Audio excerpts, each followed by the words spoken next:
This week at the public inquiry was one of those weeks where the issues being discussed in the room were almost overshadowed by the events unfolding around them. On paper, this week was about noise, decibels, modelling, predictions, mitigation measures and technical assessments. But as is often the case at this inquiry, the conversation taking place beneath the surface proved just as revealing as the evidence itself. The week began with a development that many of us found deeply demoralising. The timetable grew yet again. A further 33 days were added to the inquiry schedule, extending a process that has already consumed months of people's lives. For third parties, every additional day means more preparation, more reading, more time away from family, work and other responsibilities. Most of us arriving expecting to continue with the evidence. Instead, we found ourselves confronting a different problem altogether. The internet in the section of the room used by third parties was down. At first, that might sound like a minor inconvenience. In reality, it was anything but. Modern public inquiries depend heavily on digital documents.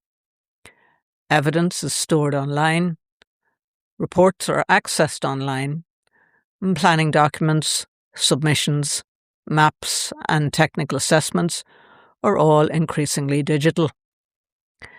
Without internet access, many of us were effectively cut off from the material we needed to participate properly. What made matters worse was the applicant and the statutory bodies continued to have access. Their connection was working, ours were not. The proceedings continued regardless. For the earth protectors, that raised an obvious question about fairness. If one side can access documents, evidence and information in real time, while the other cannot, are both sides really participating on equal terms? The discussions that morning focused heavily on noise impacts. One of the most important and technical complex areas of evidence. Yet, the third parties seeking to challenge that evidence were attempting to do so without access to the documents that they needed. As the hours passed, frustration in the room became increasingly visible. People waited for opportunities to speak. Questions were prepared and re-prepared. Conversations taking place in whispered voices around the room. Eventually, after lunch, internet access was restored, and third parties were finally able to engage more fully once more. Noise remained the dominant topic throughout the remainder of the week. There were lengthy discussions about noise modelling, predicted impacts, and the assumptions underpinning the applicant's assessments.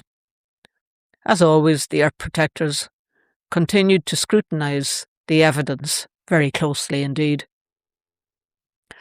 One of the recurring themes of the inquiry has been the extent to which ordinary members of the public have identified errors, omissions and weaknesses within highly technical submissions, and this week was no different.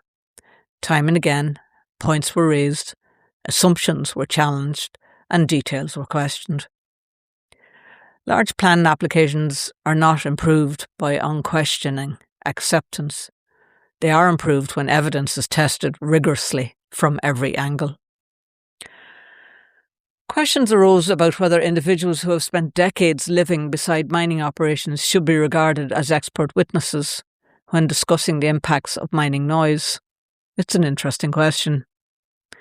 If somebody has spent 30 or 40 years living with blasting, traffic, dust and industrial noise, does their evidence carry any less weight than a consultant who has studied the subject professionally? The debate highlights the tension that appears repeatedly through the inquiry, the tension between so-called professional expertise and the lived reality. Towards the end of the week, attention shifted to an issue that has generated considerable discussion both inside and outside the inquiry room. The exclusion of long-standing anti-gold mining campaigner Cormac McAleer and many listeners will be familiar with the events earlier in the week that led to his exclusion. Mary Brolly submitted an application seeking his readmission. Her argument was straightforward. She suggested that a blanket exclusion was disproportionate and that it deprived the inquiry of a knowledgeable and experienced voice who had spent years engaging with the issues under discussion. Whether people agree with Cormac or disagree with him, there can be little argument that he possesses a deep understanding of both the project and the wider issues surrounding mining in the Sperrins. The commissioners heard the application and reserved their decision. They indicated that they would consider the matter during the break before announcing their ruling when the inquiry resumes. So that is where we leave things for now. Another week completed, another 33 days added to the schedule, another reminder of how demanding this process has become for everyone involved. As always, thank you for listening, thank you for your continued support, and I'll be back with another update when the inquiry resumes.